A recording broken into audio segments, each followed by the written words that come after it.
You fool! Warren is dead.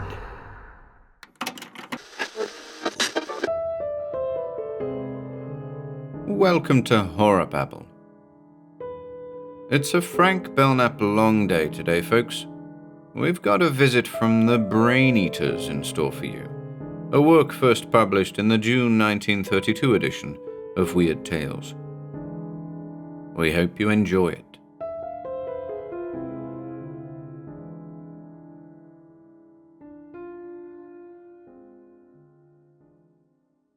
The Brain Eaters by Frank Belknap Long. A shadowy tale about the dead men who sat in the boat, and a weird horror from four-dimensional space.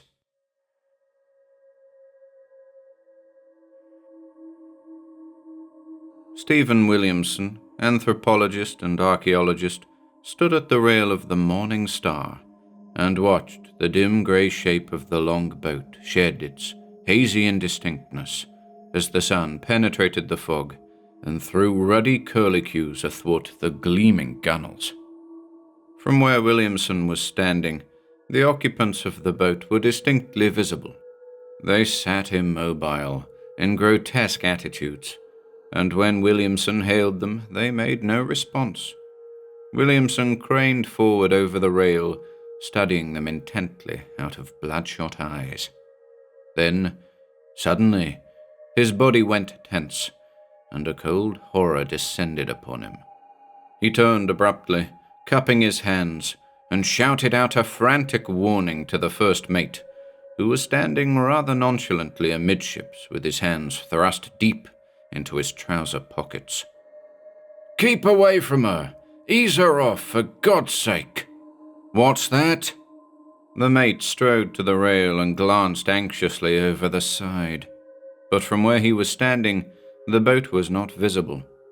He was obliged to repeat his query to Williamson, who occupied, for the moment, the position of ship's guardian. Below in his cabin, the captain was raving impotently, his brain unhinged by liquor and fever. "What did you say, Steve?" "I said, stay clear of her." "Why?" "Cholera, I think. Anyhow, it's awful. A death trap. Keep clear of her." In a moment, the mate was by Stephen's side, staring with horror at the boat and its contents.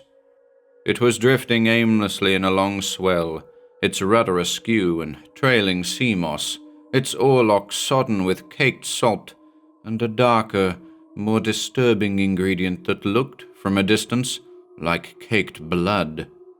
The mate gripped Williamson's arm. "They've been dead for weeks," he muttered hoarsely. "Every man of 'em. They're nothing more than skeletons." He spat to conceal his emotion. "Every man of 'em. God, Steve. Look there!" Williamson had raised his arm and was pointing excitedly at the tallest of the 7 skeletons. The mate grew dizzy with horror. A choking, gurgling sound issued from his throat, and his hand tightened on his companion's arm till the latter cried out in shrill protest. "Steady, Jim." Then, after a pause, "It was cannibalism. Nothing else. But I can understand it, Jim. If the poor devils were insane, crazed." "But his head," the mate protested hysterically. "They couldn't eat that. Why did they cut off his head?" The headless man sat bolt upright in the boat. He was clothed in stained grey trousers of woolen texture, and a coarse seaman's shirt of alternating black and white stripes open to the waist. His feet were bare and sun-scorched. One arm, severed at the wrist, dangled forlornly from beside the oarlocks, rising and falling with a slow, oily swell. The other was outstretched, as though it had been endeavoring at the instant of death to ward off the attack of something malign and unspeakable. On several parts of the hairy exposed chest were dark and ominous stains. The muscles of the torso stood out so rigidly in the half-light that they were discernible at a distance of 50 feet. But despite his mutilations and imperfections, the headless man was easily the most commanding figure in the boat. The other occupants were pitiable in the extreme. They sprawled against the gunwales in attitudes of abject despair, mere husks of flabby skin over protruding bones, with skull-like faces and rigid, immobile arms. The sea had had its way with them. They were not merely dead. They were beginning, slowly, to blacken and shrivel and putrefy. "It isn't cholera," said Stephen grimly. The mate nodded. "You're right, I guess." His voice sounded hollow and unfamiliar even to his own ears. The strangeness of its timbre appalled him. He glanced almost hysterically at his companion. How, he wondered, could the man remain so cool? He had hitherto been so emotional, so easily upset. Yet now, somehow, the scientist in him was rising to the occasion, was astonishing the mate by his assurance and poise. "We may as well lower a boat," said Stephen decisively. "I want to know precisely what happened. It's utterly ghastly, but I've got to know." 30 minutes later, a decidedly ill scientist crossed the deck of the Morning Star in a strangely indirect fashion, crossed the deck in a semi-daze and gripped the rail till his knuckles showed white.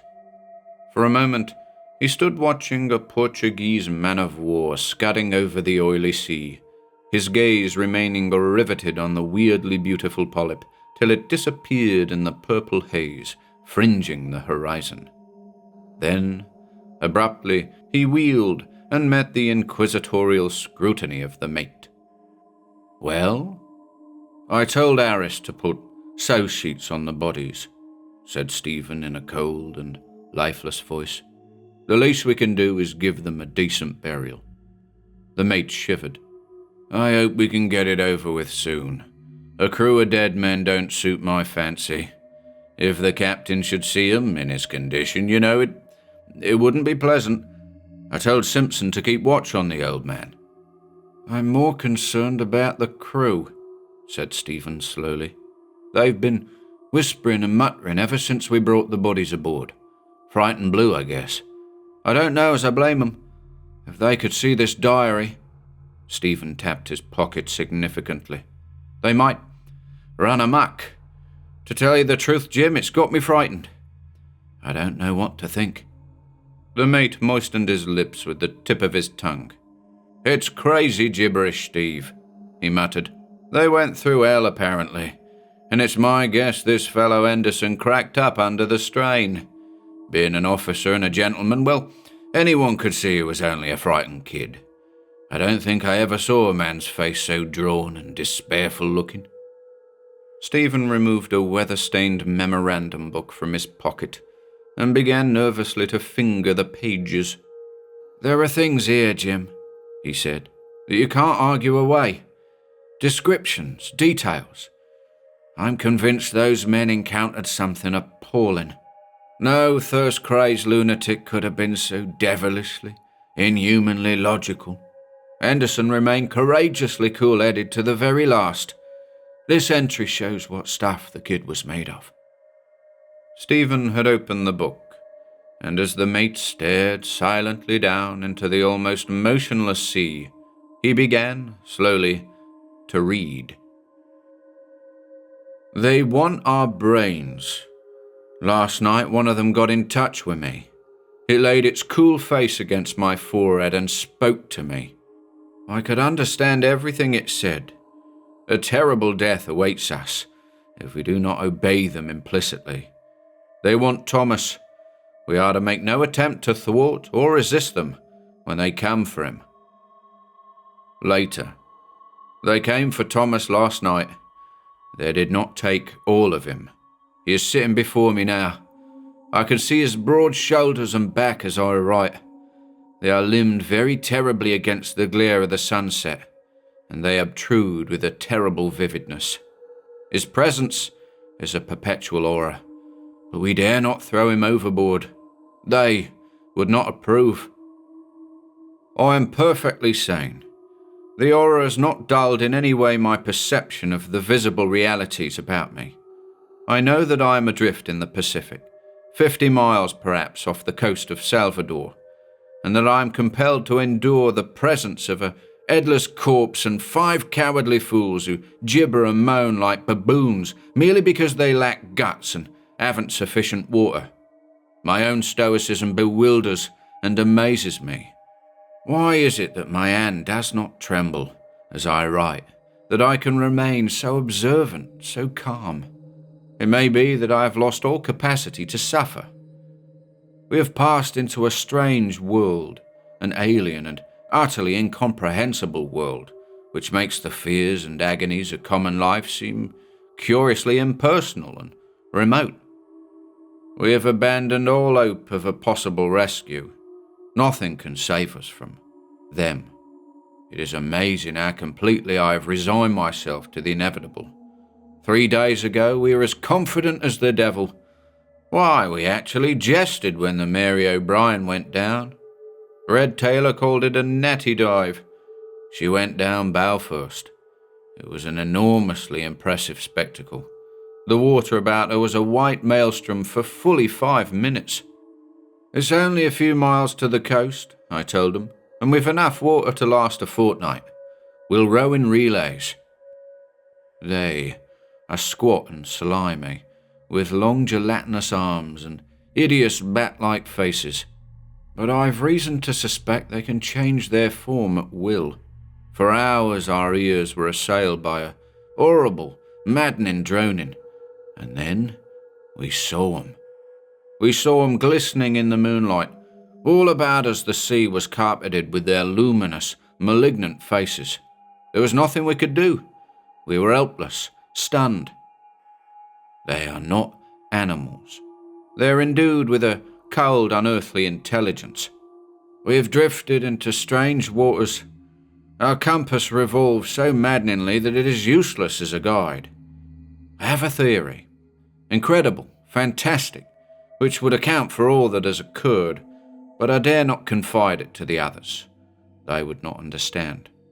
They are convinced even now that the things are fantastic fishes. They do not know that I have communicated with them. They did not see me last night when I left the boat and went with them into the abyss. They were deceived by the presence of my physical body, which remained with them in the boat. They did not suspect that I had descended into the dark, cold abyss. They were strangely reticent. They merely confided to me that they wanted Thomas's brain. They feed, it seems, on human brains, and of all our brains, Thomas's is the most finely organized. It is compact, imaginative, sensitive. He is a semi-illiterate ABS, but his brain is first-rate. What interests them primarily is not so much the culture or cultivation which a brain has acquired, but simply its naked intelligence. They experience strange, vivid new emotions and sensations when they feed on unspoiled human brains, but they do not really eat our brains.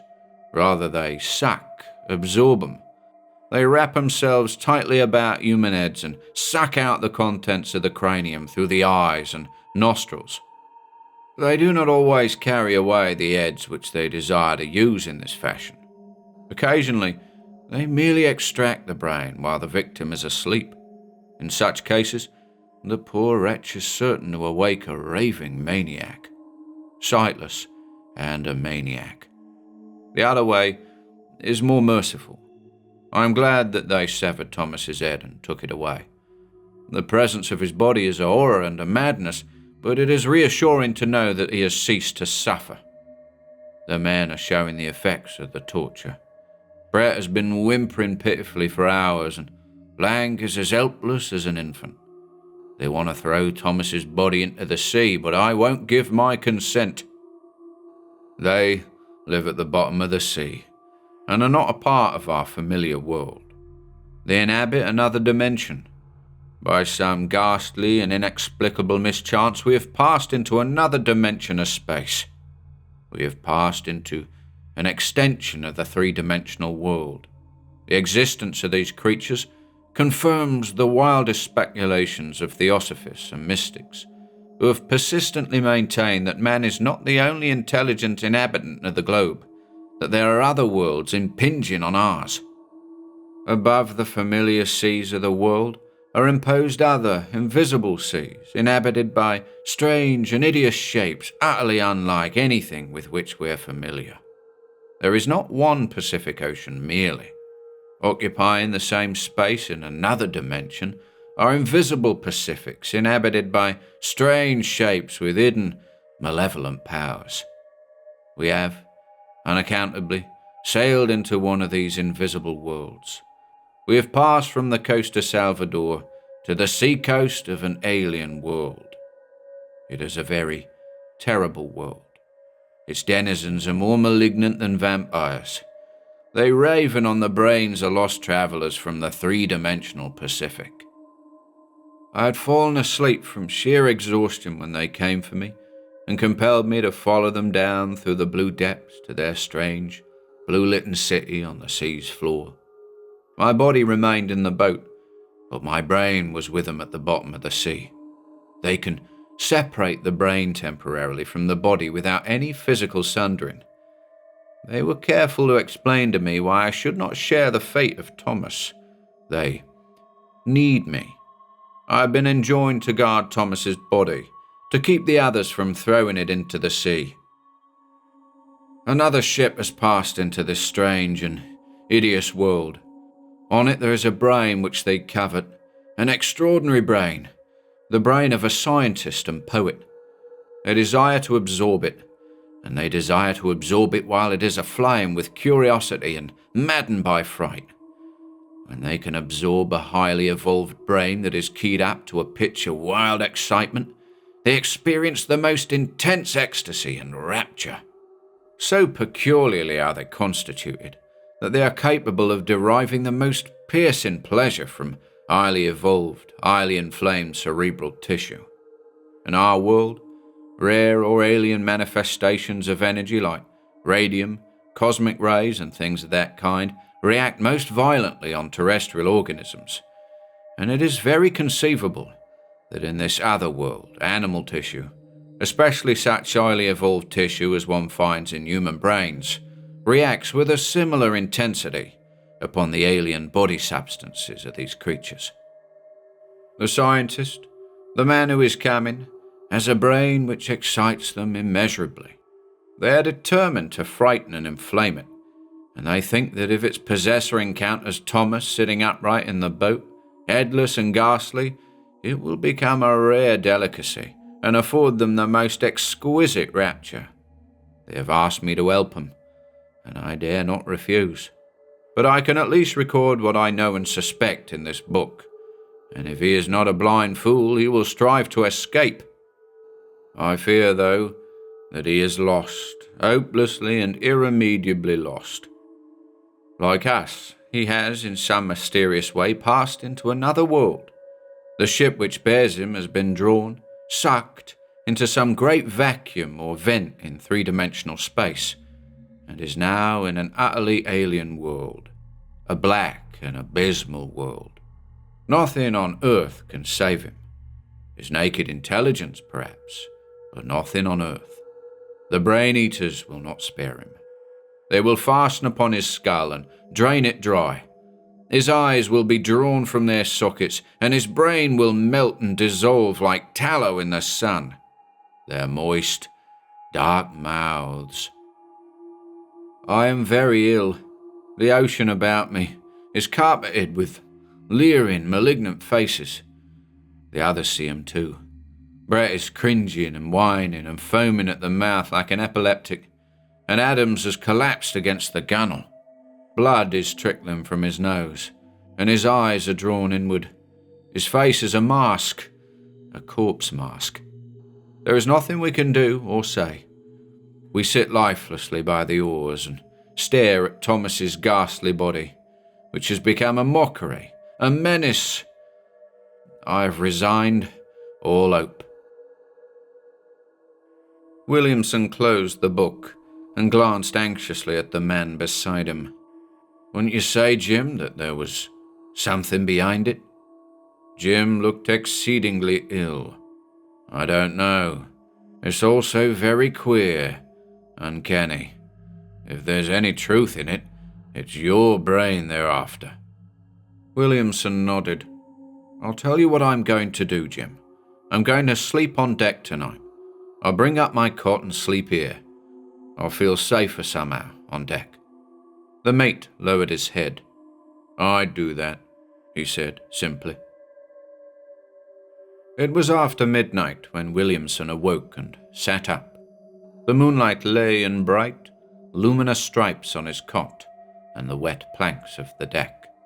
The lifeboat stood out boldly in the silver light, and from where he lay, 3 huge water barrels and a great pile of tarred rope were plainly visible. At first, Williamson saw only these dim, familiar shapes: the water barrels, the rope, the lifeboat swaying reassuringly in the wind.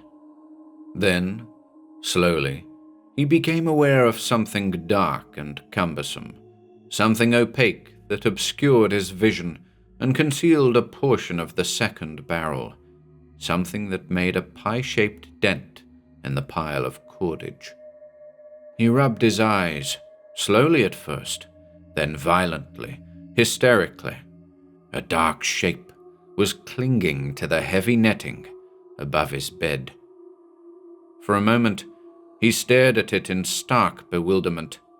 Then, a great horror came upon him, and he shrank back against the pillows. It was clinging to the netting and moving backward and forward like a great, slow-moving beetle. It was a moving blot, concealing the stars, a fetid dark blot against the spectral moon. Nausea welled up within him. He started to rise, and then, suddenly, grew sick with terror incalculable. The strength ebbed from his limbs, and his mind refused to function.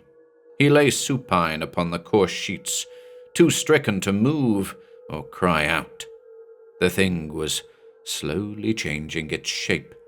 It was assuming a more definite contour, was waxing more malignant and agile. Stephen's eyes followed it helplessly as it moved up and down the netting.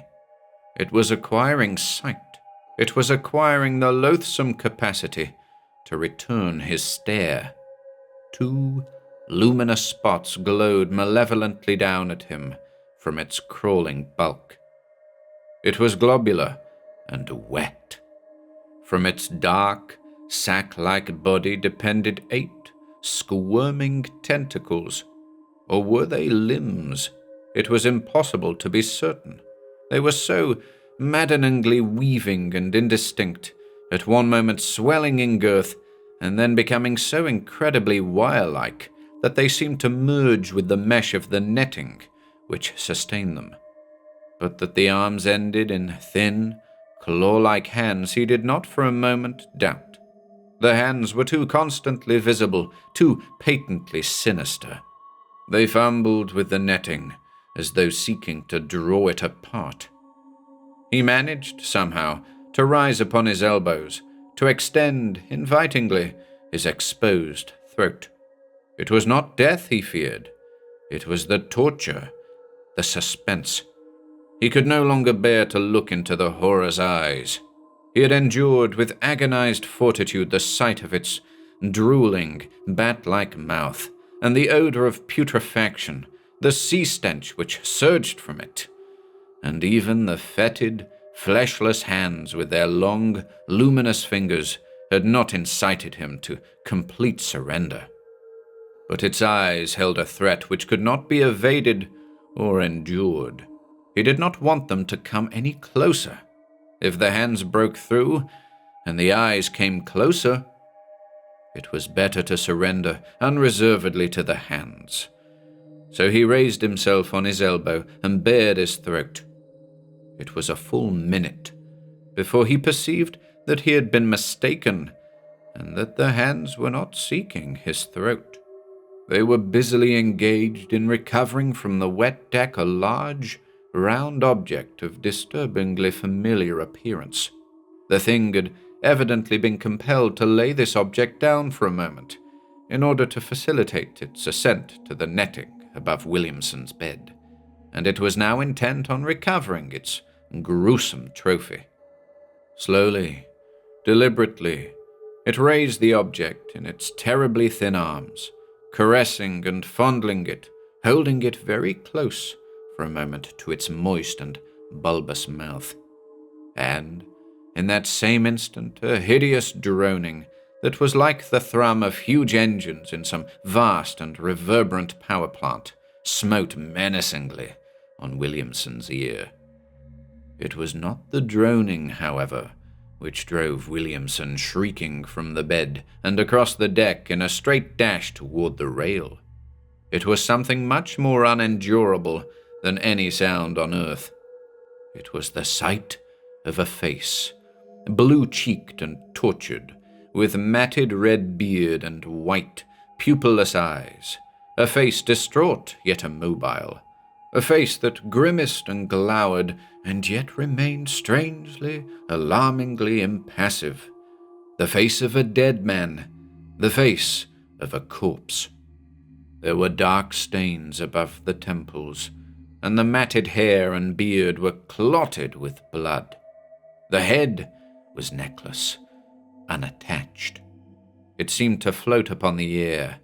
In reality, however, it was being held very firmly in the terribly thin arms of something that wanted Williamson's brain, that wanted to do to Williamson what it had done to the object it was so proudly exhibiting. It was displaying the object unashamedly to Williamson because it wanted to terrify him, to appall and terrify him utterly. It wanted to drive Williamson mad with fright, so that it could fasten on his inflamed brain and drain it dry. The mate, standing unsteadily upon the bridge, was alive to Williamson's peril. He had watched the scientist awake from a troubled sleep, and had seen the dark shape moving backward and forward above the latter's head. He had also observed, with an actual physical retching, the round, dark object on the deck, before the horror had reclaimed it. He was an imaginative man, and his brain at that moment was as agitated as the one which the horror coveted. But a mighty wave of fury against the thing that had come up from the sea blotted the fright from his mind. The barrel of the rifle in his hand glowed like a long blue taper in the moonlight. Slowly, with an almost hysterical deliberation, he raised the weapon to his shoulder and took aim.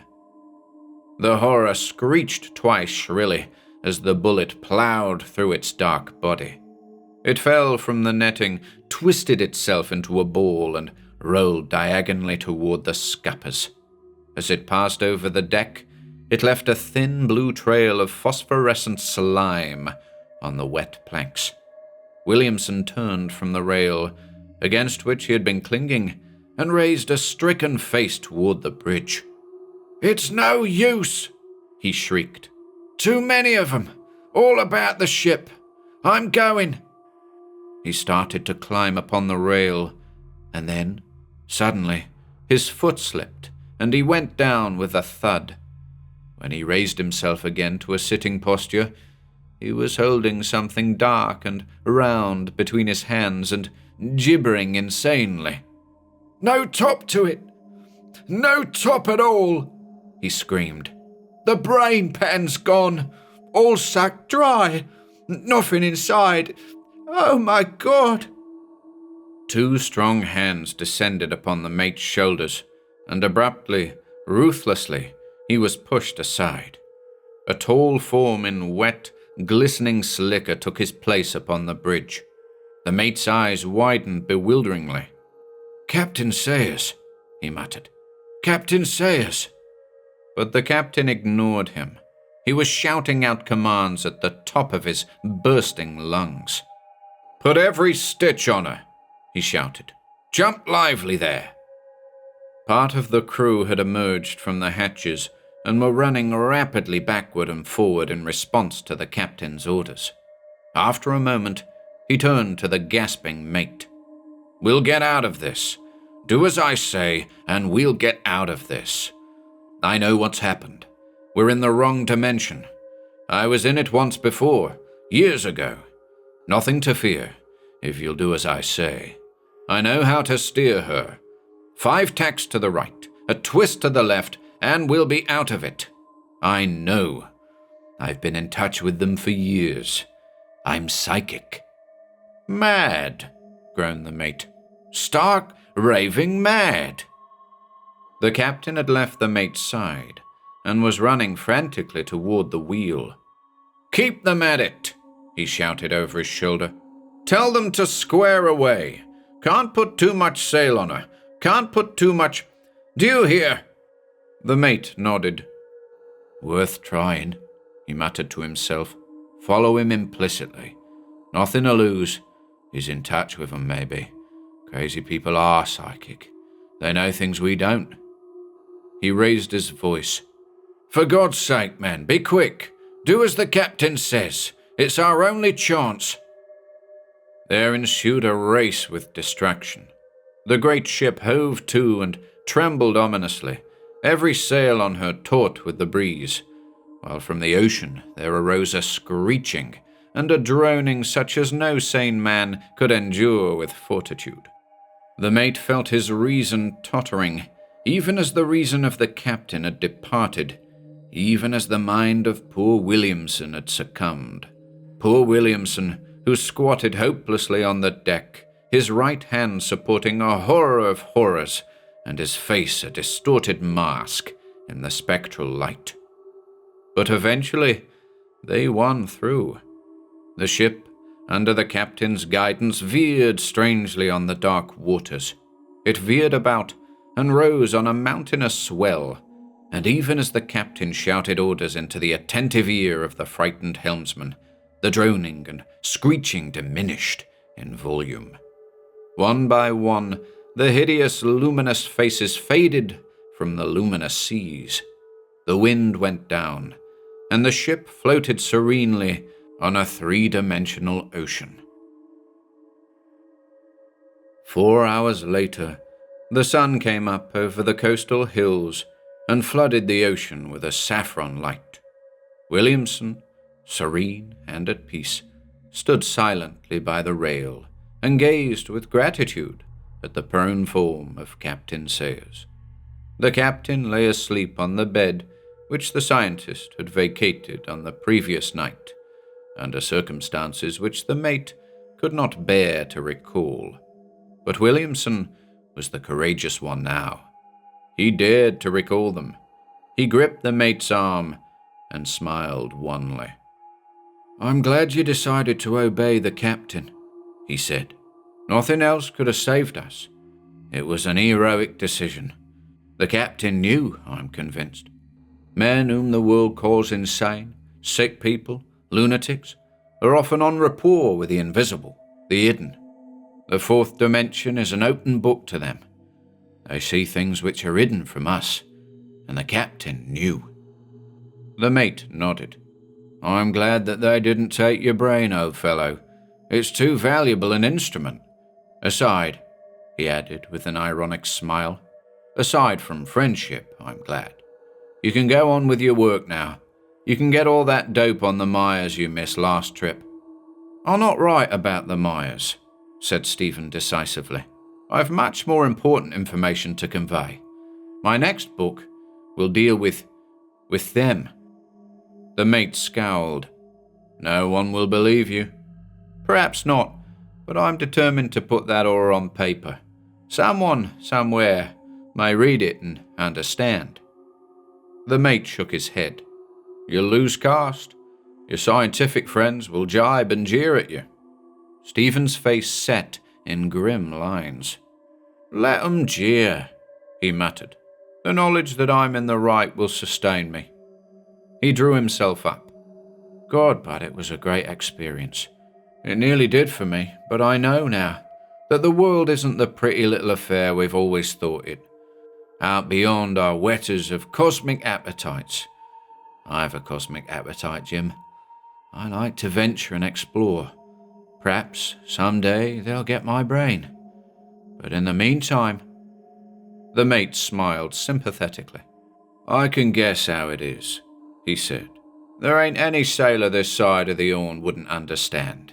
You're always anchoring for what lies just around the corner." "Or on the dark side of the moon," amended Stephen, with a wistful smile.